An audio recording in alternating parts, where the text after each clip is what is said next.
skin products to me are kind of a new business. Read your reviews all the time because it's not immediately transparent to actually go onto Amazon, look for your own product and read the reviews. And that tells you a lot. Keep learning about the product. Just take one step at a time is another thing that I always push. Right. Is like, instead of getting like overwhelmed, just say, what's the best thing I can do next, and kind of focus on that and enjoy that process. Well, to start us off, I'd just love to hear a little bit of your beginnings. How did you get into selling on Amazon, and what made you want to look into it and eventually make the jump to start doing it? I guess it's just really been a process of evolution, because it's kind of like whenever you start up a company, it's like, what can you do to generate sales? And my brother's kind of, skin products to me are kind of a new business, because I've been in many other businesses, but not this particular type of business. Sure. And I think he recommended something like Amazon, and also just seemed like a natural place to go when you're trying to push product, and what's an easy way to get some Totally. appearance in the marketplace, Yeah, that makes a lot of sense. And what exactly were you doing before jumping onto Amazon? Our model in terms of our other products is more kind of a distributor model. Okay. We focus more on manufacturing product in high volume at low cost. The best product at the lowest cost, kind of the typical model, so to speak. Yeah. But our emphasis has been more on the manufacturing, not so much on the marketing and sales. We usually try to find the right distributor for that. So in terms of the US, though, it's kind of a hard market to break into in terms of finding distributors. So we're looking maybe to do some of it ourselves. That's why I think we decided on Amazon, as one of the avenues. We also do Etsy and eBay, and Makes a lot of sense. So yeah, you had a lot of experience working as a distributor and kind of saw the opportunity to get involved with like the consumer model through Amazon, and specifically you said kind of that skincare avenue. What made you gravitate towards selling a skincare product on Amazon? I think it's a good product. There's a lot of white noise, I call it, in the marketplace. Like, how do people actually find out what's good? It's kind of hard. So Amazon was just another way to do it. I do believe, like, if your product's really good, just keep pushing it, because eventually it's word of mouth. So if you can get enough people using it, then hopefully it takes off, kind of thing.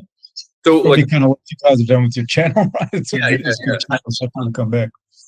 Totally. So like for skincare for you, that was totally just seeing an opportunity in the market that you guys could fill, or was there any like personal involvement with the product, or is that just like hey, we see the opportunity, see the gap in the market, and we're here, we can fulfill it, let's enter the market? To be honest, I'm always looking for what I think is going to be a game changer in terms of how can I make a difference in the world. If that's a little bit arrogant, forgive me on that one. But just the way I kind of think. My dad, historically, he was in the pharmaceutical manufacturing world, and he was like the ultimate, I call it, pharmaceutical tinkerer. He was always like playing around with different kinds of chemicals and stuff. And I know he was always interested in skin care products. And even as a kid, he was like putting stuff on my skin and trying out stuff, and then one day he came along with this product, and I was looking at his skin, and I was like, wow, your skin looks amazing, what have you done? He says, I think I cracked the code, so to speak. So he had created this product, but I don't think he was really going to do much with it, because it had some problems. I don't need to go into those. But I was like, wow, this is a great product. But I managed to make it, make a few changes to the product, make it industrial or commercially viable, should I say, that it could actually be used in the marketplace. And then I kind of took it from there. It's kind of how I worked it. Yeah.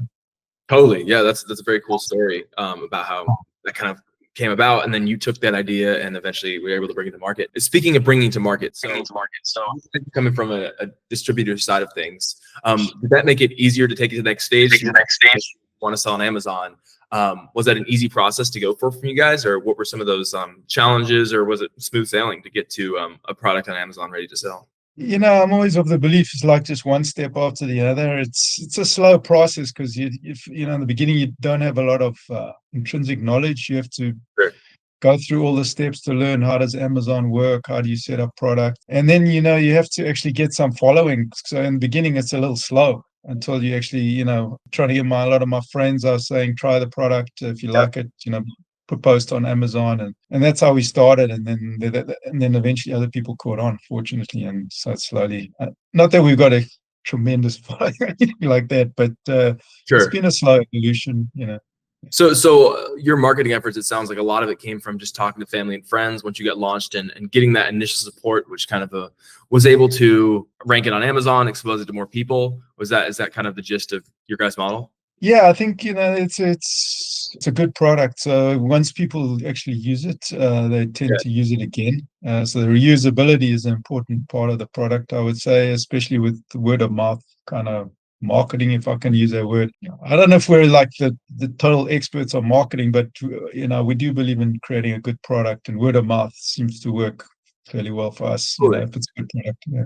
Yeah. And so around what time did you launch this product on Amazon? What year are we talking? That's a good question. It's probably like 2 or 3 years ago, I'd say. Yeah. Yeah, cool. And so you launched, and originally that kind of was like you're building a word of mouth product. So it sounds like that's something building like a grassroots movement like that takes time to build from the ground up. And it sounds like you guys kind of just took a learn as we go approach. And a build as we go approach when it comes to Amazon specifically. Were there some challenges that came out originally other than just getting your friends and family to support and getting it off the ground? Yeah, I mean, there's a lot to, keep learning about the product. I mean, you have to position it. We sell cosmetic products. So you have to be careful they don't cross over the boundary into Right. medical or pharmaceutical products, because that's a whole nother ball game that we probably couldn't play in. Uh-huh. So we had to just focus on the cosmetic products and keeping them cosmetic. That was important. Also, design is important, I guess. Definitely. How you position the product, the wording you use is obviously important. We made some mistakes in there. I don't think we designed it so well in the beginning, and then we had to go back and change it a little bit. It's always good to get your design right the first time Right. if you can, because it kind of sticks with you.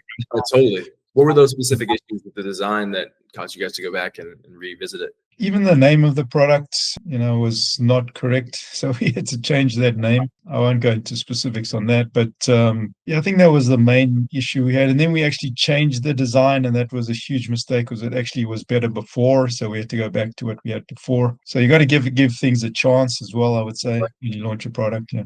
Yeah. And speaking of name and design, I see here you say you guys have a trademark for your products. What was that process like? Did you go through a lawyer for that? Do you guys do it yourselves, or how did you go about trademarking the idea?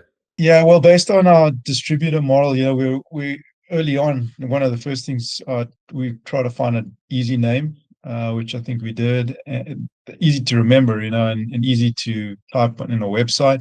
Mhm. So I don't know, just my background, I'm kind of computer based. I always think of the website first. Don't know why, but so we wanted to get the trademark. So we had a lawyer who was kind of trademarking it for us in different countries. So we got America obviously, and then other countries as well, Right. because we wanted to make sure we have the brand. It's Totally. important to keep the brand. Yeah. And it looks like you guys spent a pretty decent amount on software and tools. What software and tools have you used to help you guys along the way? Software and tools.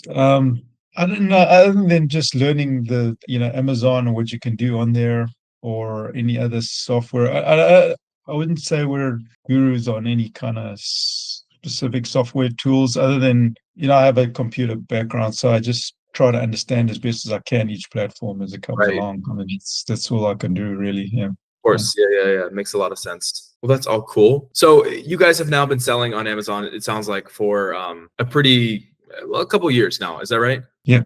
Yeah. And how has that trajectory looked over time? Is that the sales continuing to increase? Have there been any milestones along that way, hitting something on Amazon that really helps accelerate your sales? Any big events that have happened throughout that time period?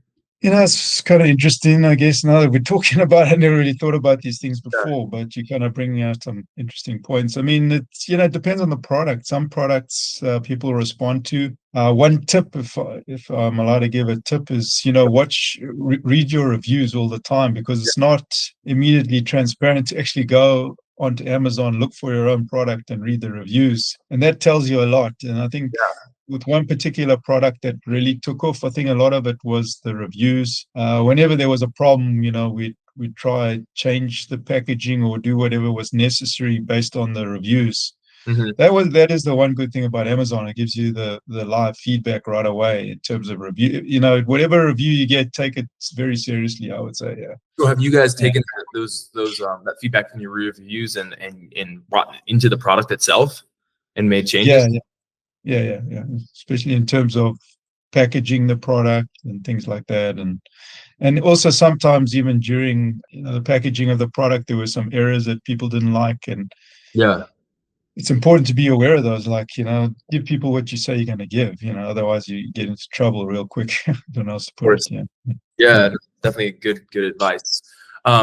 Do you think you have a total number of how much you've done on sales on Amazon? Trying to pull out that thing. I think that was for one particular product. I don't have a all Yeah. overview on Amazon, but trying to look at the. Or even just like an estimate? I mean, it's hard to say. Say 2 grand a month for 2 years. Say on an average. Yeah, I don't know.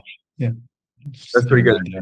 Across, Yeah. is that just for the one product, or is that through like It's just for the one product. Yeah. for the one product? That's very good for one product. That product looks like it's been doing very well for you there. In terms of advice for new sellers coming out of the scene, would you have like anything, any advice you give them, anything that you do differently, or anything that you think matters a lot when launching on Amazon? I mean, the only advice I can give for any product anywhere, but yeah, I mean, just to like enjoy what you do. If you like, try get into the enjoyment of business and creating products and Yeah, creating a difference, and that's the biggest thing. And just take one step at a time is another thing that I always push. right. Is like, instead of getting like overwhelmed, just say what's the best thing I can do next, and kind of focus on that and enjoy that process. I don't know. That's what I try to do anyway. So Yeah. that's how I keep moving forward. So that's it. Good to hear. Yeah. What's next for you guys as a brand? You guys have several products on that are doing well. Is that satisfying, or is there more to come for what you built on Amazon and what you're doing on there? Yeah, I mean, we just added another couple of products fairly recently, so those are still new. We added onto Amazon, and more. Our model is not only Amazon; it's more distributors. Yeah, So whatever we apply to the distributors, we kind of bring onto Amazon as well. But yeah, just right now, just trying to keep moving forward, add products that are kind of allied to what we already have done so far. That seems to help. And just keep making sure that the customer experience is going to be ideal. Like in terms of Amazon, if you start running out of stock and things like that, that's like the next problem. So you want to make sure you always fulfilling quota that's necessary, and you don't have any periods of not having stock, which can create problems. when you talk about launching a couple new products there, what's your process like for identifying a new product to create? Is that just like seeing what your customers are requesting, or when do you think, hey, this is like a product that we want to add and that we want to create and make and sell on Amazon and as a distributor as well? Yeah, I think in terms of the way, I mean, I look at it anyway, is we try to look at, what customer feedback's important, but more importantly in terms of the customer is, where we think we try to look at, what areas are most needed in terms of the marketplace, and which is going to be the most number of customers that would need that. I guess pretty basic stuff. Sure. So just doing some like analysis of the marketplace and figuring it out from there. Also along with the customer feedback, obviously, as I Customer said. feedback too. Yeah, definitely. In terms of a couple of things. So we talked about the design like briefly a second ago, how you guys get your design, you had to go back. What was your process for coming or for making your design? Did you work with the designer for that? Did you go through a service, or how did you work to create your design for the product and brand? We had to come up with the wording. So you start off with the wording. So, I mean, it's kind of complicated, but I also have a medical background. I'm a doctor by profession, but Yeah. it's a whole nother world. But you got to come up with the wording. And once you have the wording, then we basically took it to a designer, and obviously you have to have your own brand first as well Right. before you take it to the designer. So those are the things to take care of first, and then, yeah. Sure. And also the designer, if I'm thinking back, they were asking, what kind of feel do you want? When you want the product, you want a natural product, or what do they're going to ask you those kind of questions Of course. to Yeah. give you how they're going to make the product look. Exactly. Yeah. And then in terms of like manufacturing for the product and that side of things, does that just already from your connections as a distributor, having the connections with those manufacturers, or how exactly do you go about finding and getting the product manufactured? Yeah, I mean, a couple of ways. I mean, I was born in like Africa Wow. and have connections in Africa in terms of manufacturing. Yeah. Um, so basically that's how we did it originally. But other than that, it's just, research. So, you research manufacturers, get samples, see which product, you got to try them yourself, see if you like them. Right. Right. I think if you like the product yourself, you're going to have a much better chance of being able to sell it. Uh-huh. That does make sense. That makes sense. Yeah. And then when it comes to building your listing itself for like the photos and things like this was these things you already had, or did you have to get them created for Amazon? And if so, how did you get these listing photos and things like that created? I made those myself. I mean, I know how to do all that stuff. So, I have a camera and make sure I take it in the right light and the whole story. Nice. So, So you just have like a photo box or something like that to get the photos you need. yeah, I mean, I have like a white sheets Yeah. and make sure I do it in sunlight because that seems to be the best way to take a photo. Nice. Well, that's so cool to hear. That is all the questions I have for you today. I think we were able to cover everything pretty well. Awesome. Thanks so much, Connor. I really appreciate the opportunity, man. Yeah, great to get to hear about your story today, and look forward to filming some more. Thanks, man. Thanks a lot. Yeah, man. Have a good one.